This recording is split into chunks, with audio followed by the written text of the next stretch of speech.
Hello, everybody. Welcome to our next panel. How is it going? NFT Paris. Hello. Hi. The one, the only, Deja. Hi. Oh my God, so nice to see you. Hello, everybody. The next panel is about one of my personal favorite topics, luxury innovation. We're moving beyond. Today we're going to be talking about blockchain solutions for enhanced authenticity and traceability. And we're joined here today on stage by three incredible gentlemen. We have Romain Carrere, CEO of Aura Blockchain. I think my mic's a little bit hot, but we'll see about that. We have Romain Carrere, CEO of Aura Blockchain Consortium. Franck Moal, Chief Innovation Officer of LVMH. And Mario Di Donato, Group Digital Director of Prada Group. And my name is David Cash. I'm the founder and managing director of CashLabs. We are an innovation agency working at the intersection of culture and technology, who Vogue was very kind to call the leading force bringing Web3 to market. So today we're going to be speaking about real-world assets on-chain. We're going to be talking about tokenizing clothing and products and moving beyond the traditional notion of an NFT. Funny enough, a few years back in 2020, I was writing a master's thesis on NFTs and their applications in real-world businesses and organizations. And one of the principal use cases that I was entertaining and speaking about was the idea of tokenizing assets owned by luxury brands, because as is known by many people in the fashion industry, luxury brands take a large onus and respect for their heritage, their craftsmanship, the history of their brands, and they like to retain archives of these brands. And many brands go to extensive lengths to preserve and keep records of archives. So when I was considering the initial idea of an NFT and how this could tokenize something or store data of something in an ephemeral nature, the first thing that really came to mind to me, or made sense to me, was the idea of tokenizing a piece of clothing that we wear every day, especially a piece of clothing that we spent a significant amount of money on or put a significant amount of value towards. So with all of this being said, the space has evolved a lot in the past few years. We've moved past the initial hype cycle. We've moved through a bunch of different phases in terms of people's perception about what is an NFT. And where we are today is an interesting point where we've moved past the initial hype cycle. We've had a lot of positive and negative sentiments. A lot of people have said that NFTs are dead. But in reality, where they've landed is in a place where they live on the back end, similar to most technologies that we actually use on a day-to-day basis. They live on the back end and don't have to be adopted or fully understood on a technical level by the consumer using them. So with this being said, I have a quick statistic and then we'll dive into our incredible panel today. According to the Boston Consulting Group, RWA's real-world assets on-chain could grow to over a $16 trillion industry by 2030. So this is just looking at the rate of adoption of integrating and storing assets on-chain. And we couldn't have three better gentlemen to dive into this topic than we do before us today. Romain and Franck and Mario are all part of the Aura Blockchain Consortium. And I won't be the one to tell you everything that Aura does. I will let Romain say for himself. But they've been really pivotal in integrating tokenization into the luxury fashion industry on a really, really high level, and have been pivotal towards the trajectory of the conversation that is currently going on around digital product passports in Europe and around the world. So with that all being said, I would love to start us with this question. Romain, maybe you can give us the background, the context. I would love to get a little bit more context on the founding of Aura, and also how the digital product passport and digital collectibles represent a shift in the luxury market. So thank you for this introduction, David. So Aura is a consortium created from luxury for luxury, where you have competitors that have united for the greater good. You have members that are joining forces to create an industry standard. We are the industry's leader. We have more than 40 brands that have joined Aura. And they have minted over 30 million products on the blockchain. So this is kind of huge. We are non-profit, so we don't see brands as a client. We see them as a member, and that makes all the difference. And in terms of DPP, so you talk about DPP. DPP is a digital product passport.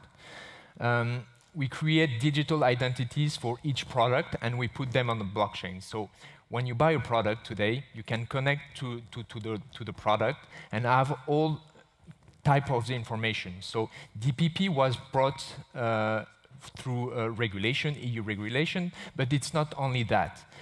Because when you connect to the product, you need to have all the traceability information. You need to be able to have authenticity about the product and also claim the ownership. Because when you are able to claim the ownership through the blockchain, you are able to transfer later on the ownership in a safe and a reliable way. Also, the third part of the DPP, the Digital Product Passport, is the ability to include all the Web3 utilities. And that is very important because it's elevate the customer experience, and this is why it is engaging the DPP. If you do a DPP just for regulation, then there won't be any use to it. If you bring Web3 utilities and such as claim of ownership, but other as insurance, web loyalty, and all the different Web3 utilities, such as CRM, data, and things like that, it increases the engagement, and the KPIs and the ROIs for the brand is much greater. Fabulous. Super, super exciting. I'd love to delve in deeper on this mass digital adoption that you're mentioning. 30 million products already tokenized, within this short period of time. Franck, I'd love to pass it to you. Obviously, from the perspective of a lot of people in this room, the intersection of fashion and technology has had exponential growth, from the advent of the internet through the rise of e-commerce, through to the integration into retail. So much has happened and has continued to evolve extremely quickly. From your perspective, how are emerging technologies transforming the landscape of traceability and transparency in the luxury sector? And what role do you see LVMH envisioning for itself in this transition? Thank you, David. So thank you for your question. Happy to be with you today. And it's a bit strange because today we are at NFT Paris, but finally when the topics we are discussing this morning, it remember me, in fact, when we start, let's say when we were at the beginning of Aura blockchain. The beginning of Aura blockchain was in 2018, it's like being, let's say, 200 years in the past, if I may now. But in fact, back to the roots of Aura, at the beginning, it was definitely not to investigate the territory of NFT or collectible, but the territory of traceability.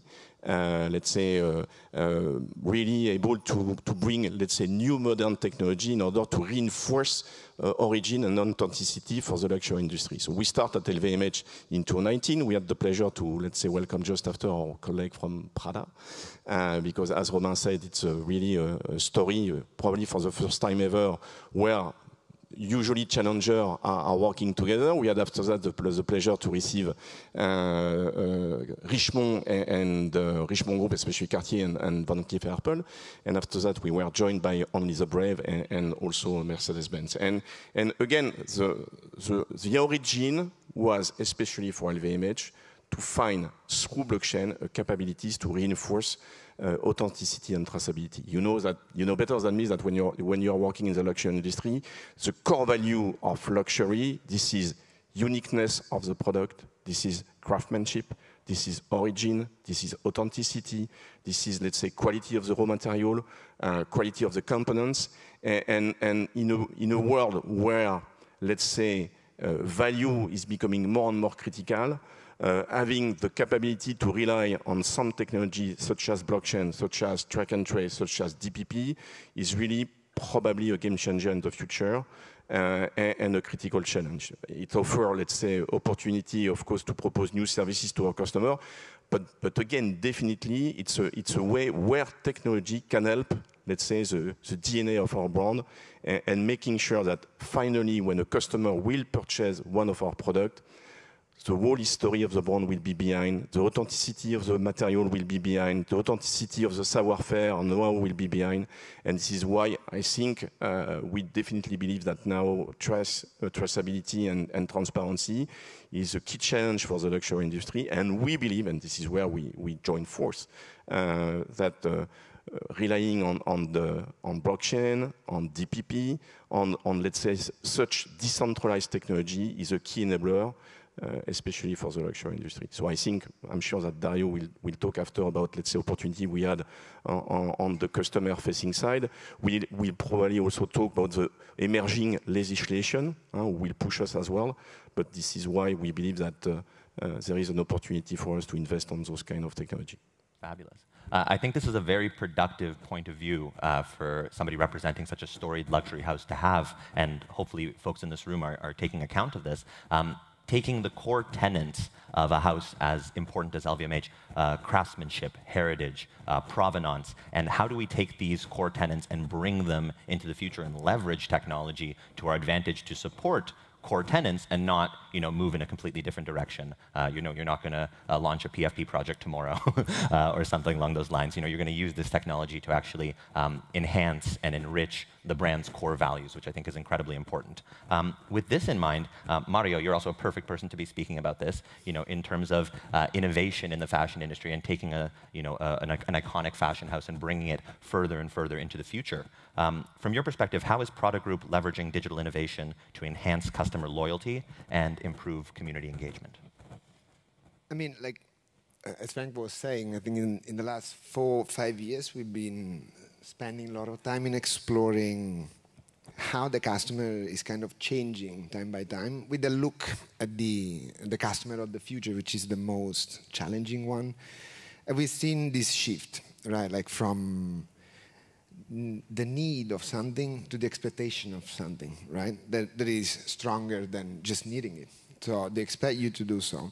I think a few years ago when we were looking at it, it was kind of blurred, gray. Now after a few years that, like Franck was saying, look like hundreds, we have more clarity about what the customer wants and also how we can leverage digital in general to enrich the experience when it comes to traceability, but also value proposition and the way we talk, right, with the client. I think one nice example that we had launched with Prada, it was back in 2022. It was the time capsule NFT project. I don't know how many know about it. So we launched this project as an enrichment of an existing one. So time capsule, we launched it in a traditional way in 2019, which is a monthly drop of unique products with a unique serial number that eventually will become archive in the future. So in 2022, we started associating to those also a digital twin, essentially kind of attracting the interest of different communities and different clients as well as also our existing clients were kind of interested into it. But I think that the key element of it was also approaching the community that was not really our community at that time. And I remember also the language that we had to learn. I can remember the first launch, the first drop. It's kind of when we opened up our Prada Crypted, which is the Discord server.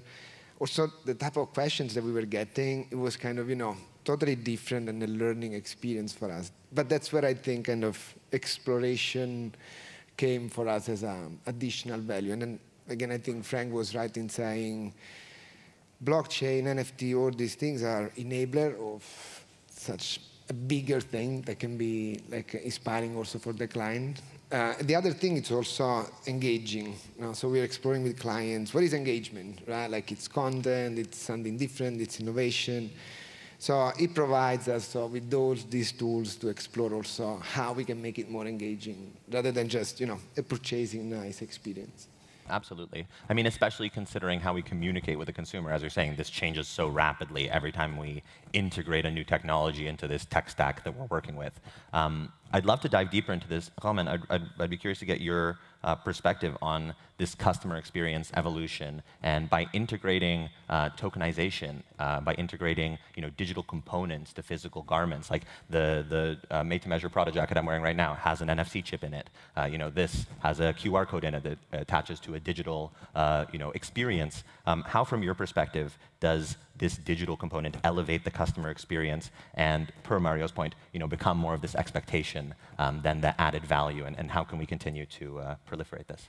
Yeah, so for example, we can take the Dior B33 example. It's a shoe where you put the NFC tag inside the shoe, and the customer can tag the shoe and have all the digital product passport information, and he has access to a digital twin. But before that, it goes into 2 phases because we want to make it seamless for the customer and very easy so that everybody can do it. So when you tap your phone, you have the digital product passport. You have a first phase that is Web 2-way, where you get a digital certificate. It is put on the blockchain, you can see it.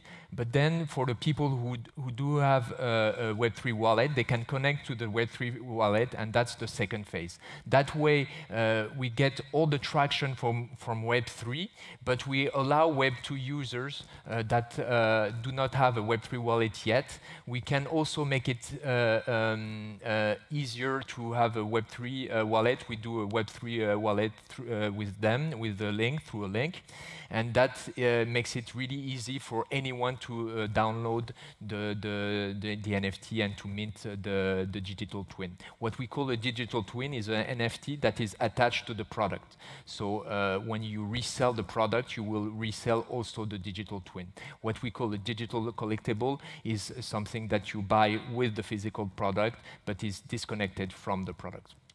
No, this makes a ton of sense, and also it's helpful, I think, for people to have this contextualization when they're considering the ways that they engage with different types of products, especially from a luxury brand. To elaborate on this further, Franck, I'd love to pass it to you.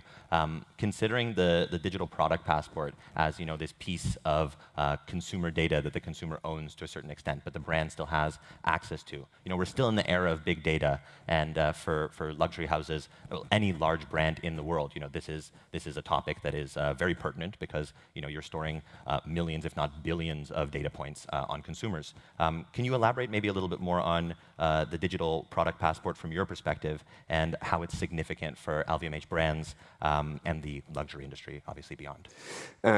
Very good question, David. And I think again, it's easy to talk about technology, but don't forget why we are doing also a bit technology. Again, if I'm back on what I said before, if we talk about luxury, not only, but I think it's super true in luxury. What is luxury? Luxury, it's about trust. It's about fantastic and exceptional product. And it's about, let's say, exceptional services. And I think more and more at LVMH, but not only at LVMH, because we share that also with the various founding members of our consortium, we believe that DPP can be an enabler in order to address some of the topics I mentioned before. When you talk about trust in a very competitive world, where we know that we can be disrupted by, let's say, counterfeiting, we can be disrupted by parallel market. Again, it's a specificity of the luxury industry, but not only of the luxury industry. We believe that DPP can have value. So DPP is a kind of new brand content tool in order to strengthen, again, what I said before, everything related to the roots of the brand, origin of the product, where it has been made, in which factories it has been made, which, let's say, craftsmen work on it, the exceptional product and material we are putting in our product. So first use case for DPP. Second use case, again, exceptional product. Everyone in LVMH knows that we are manufacturing exceptional product. I'm sure that everyone in Prada knows that they are manufacturing exceptional product. But how you can even reinforce the way you transmit, this process to your final customer, your final audience, DPP can help. And last but not least, again, as I said before, luxury is about services.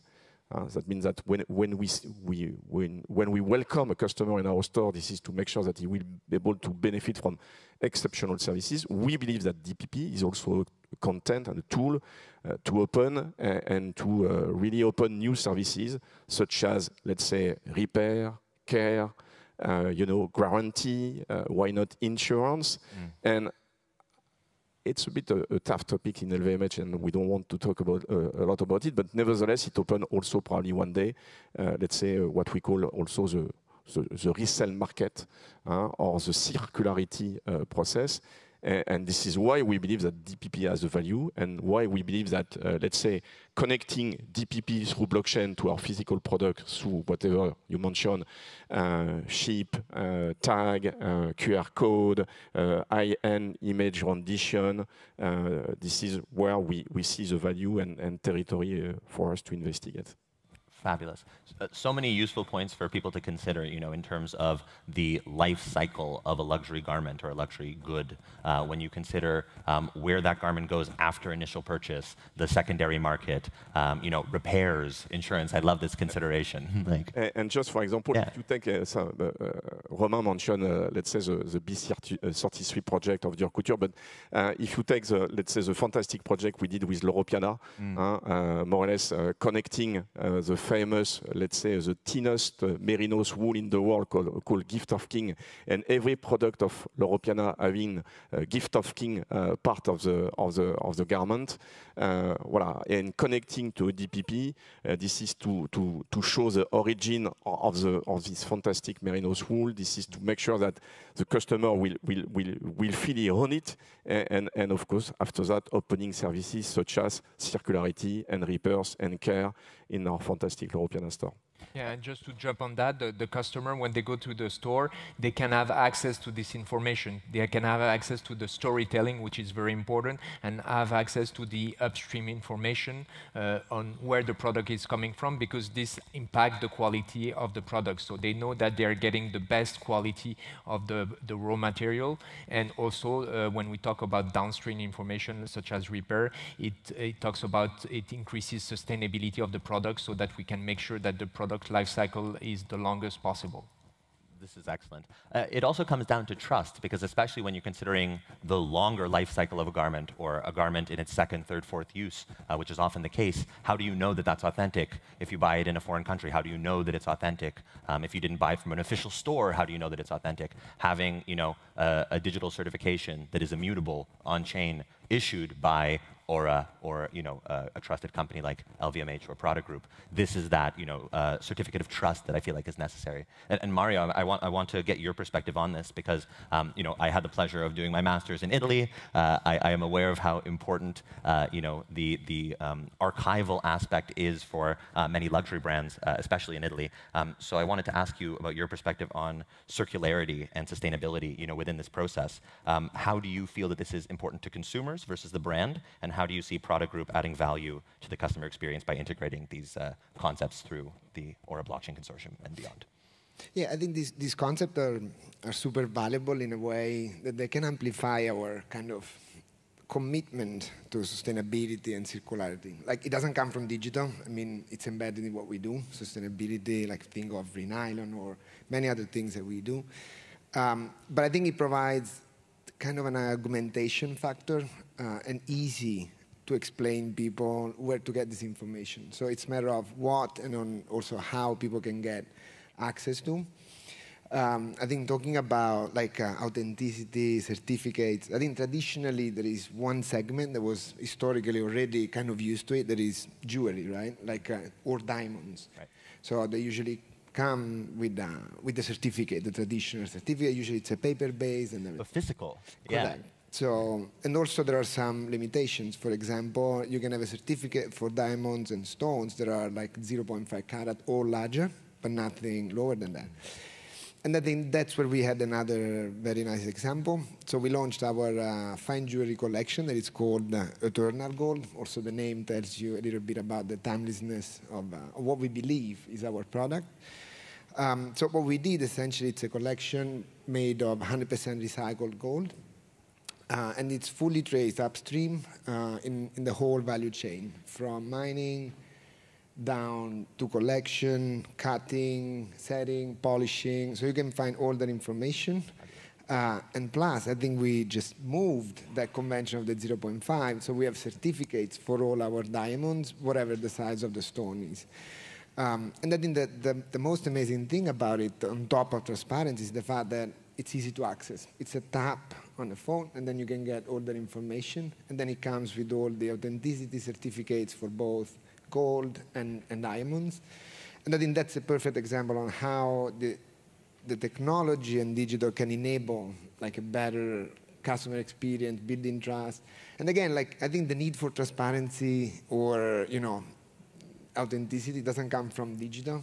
It comes like forever. It's been there forever, especially in luxury. It just, digital makes it easier and better and more complete eventually. We're using the tools at hand to our advantage, not just you know, not just for fun. No, I think this is fabulous. So, you know, we've spoken a lot today about the tokenization of assets, specifically pertaining to the digital product passport. And I'd like to pass it back to you, Romain. As we're coming towards the end of our conversation, I'm sure some people in the audience, especially as we are in Paris, in Europe right now, have questions or are curious about the pending legislation currently within the EU around the DPPs. So curious from your perspective how Aura is preparing this and preparing members for compliance and facilitating this stretch of innovation as this legislation Yeah, so the regulation is planning is planned for 2026, 2027. It's moving a bit. The rules are not set yet, so we're working very closely with the regulators to know what are going to be the details of it. It is going to be based on the AGEC law, so it's going to be it's going to be a reference to that. It will be augmented to that. So what we have created is a framework for brands to have all this information ready and to know what they need to put on the blockchain. And again, the blockchain here is very important because it gives all the traceability about that product. If you put it on a cloud-based, this information can be changed without the user knowing. So that cannot happen with the blockchain. That's the beauty of it.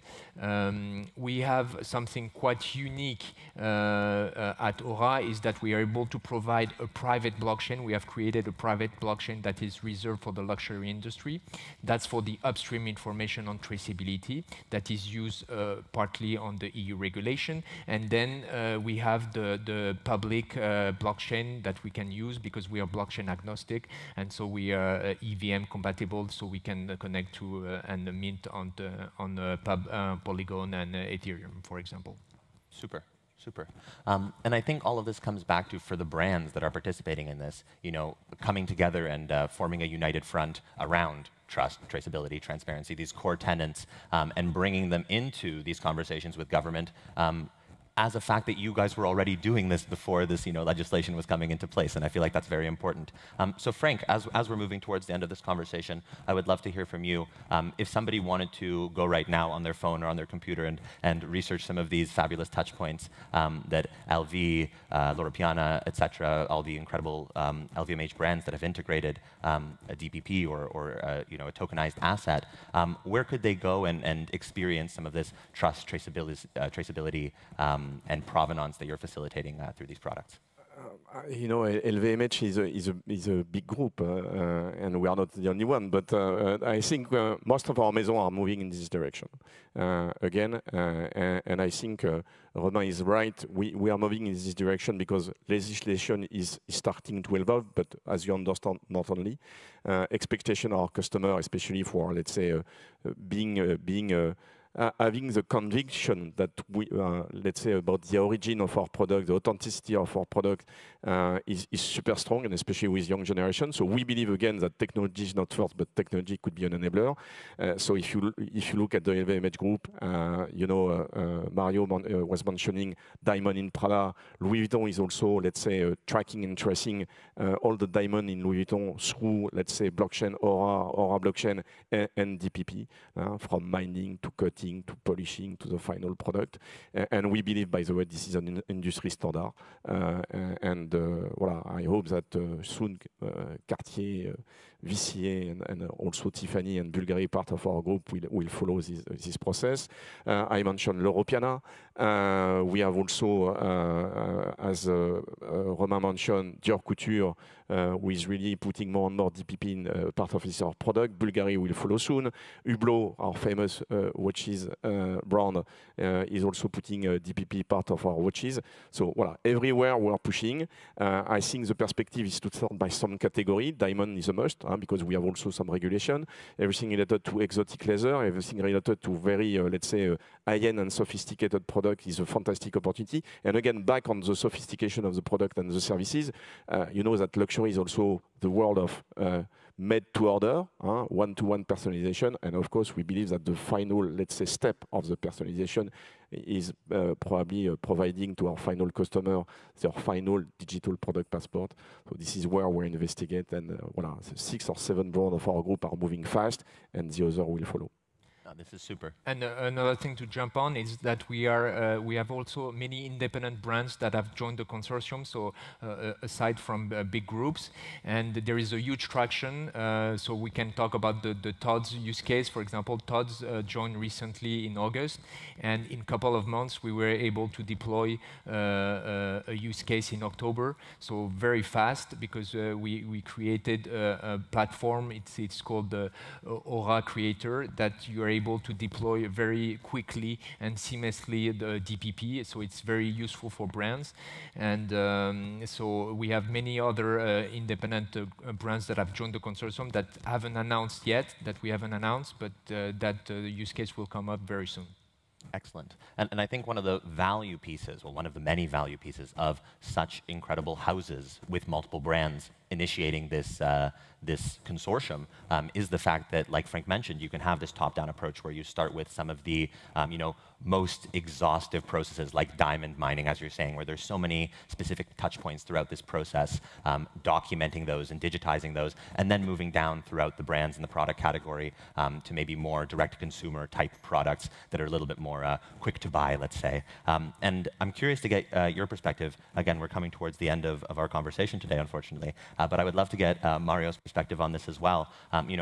Prada's done an amazing job as well of releasing digital-centric products, like you mentioned, the Time Capsule collection. But also, when you go into a Prada boutique right now, same with many other Aura Blockchain Consortium brands, you will see a tag on every piece of clothing. You have this, both digital component and this promise towards, a larger tokenization of assets. So I'm curious, from your perspective, considering innovation, the integration of digital tools, et cetera, how do you see this evolving from where we are today into, let's say, 2026 or beyond, when more of this legislation is enacted? No, I see them like more customer-centric than digital-centric. So digital is more the amplifier of it. But I think it's interesting now, if you count the different cases that we just talked about, it's impressive how many things you can do, and how fun this is for both, I think, the clients and brands as well. It's kind of, it makes you just thinking differently the way you want to provide an experience to the client with. I think one keyword that Franck was mentioning that I think it's coming over and over, which is kind of personalization, right? That means many things or sometimes nothing. That can be personalized product, can be personalized experience, personalized whatever. And I think also in this perspective, technology then becomes crucial, right? And then going back to the many cases that we are exploring, we did something very similar for Miu Miu Upcycle, which is, again, a circularity project that was launched in 2020. And it's based essentially on bringing back to life vintage product made of materials that were made pre-2000s, collected worldwide by some denim experts. So what we did, though, with the latest drop that we had in January, was also adding one little piece. There was the digital experience, allowing clients essentially to claim the ownership of the product. And then I think that represents kind of a shift of paradigm from a bag to the bag, right? That means kind of your bag that has a name, and that means the uniqueness of the product. Then I think the blockchain element, which is powerful, is all this data or the different cases, it's immutable, right? You're going to find it forever. And that it kind of reinforces the concept of uniqueness, timelessness, that are very key for luxury, I think. And that's where I think we are kind of exploring more and more options to add value for the customer. Beautifully said. Unfortunately, we've come towards the end of our time today, but I just wanted to thank these three incredible gentlemen for taking the time out of their very busy schedules to speak with us today. I think we have a lot to look forward to in terms of the trajectory of this ecosystem towards the trajectory of where real-world assets and tokenized assets are moving. And I encourage everybody to follow in the footsteps of these incredible brands and explore how you can immerse your organization or your brand or the verticals that you control across both physical and digital content context and to promote the ability to move between those contexts seamlessly. So thank you again, everybody here. My name is David Cash. Have a lovely rest of your NFT Paris. Thank you.